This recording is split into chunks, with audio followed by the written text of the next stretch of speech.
Hello everyone, welcome to another coding exercise. We would like to talk about how to understand the index of one element in a list. So we would like to write a program to find the index of banana in the list that contains apple, banana, and cherry. So this is my list called fruits, and apple, banana, and cherry are three elements in this list. In order to have the index of banana in my list, I can use this code. So name of my list dot index, and then in the parentheses, I'm typing down the name banana because this is the element. This is the banana is the element that I'm looking for its index in the fruits list. So I put down, because I want to see the output, I put down this line in the print parentheses keyword.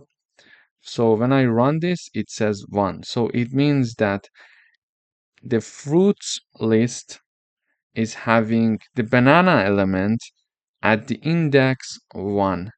Okay, so this is how to find the index of one element in a list. So let me give you another example here. I can have fruit.index, then apple, and then cherry here as well. So let me have this parenthesis here. Sorry.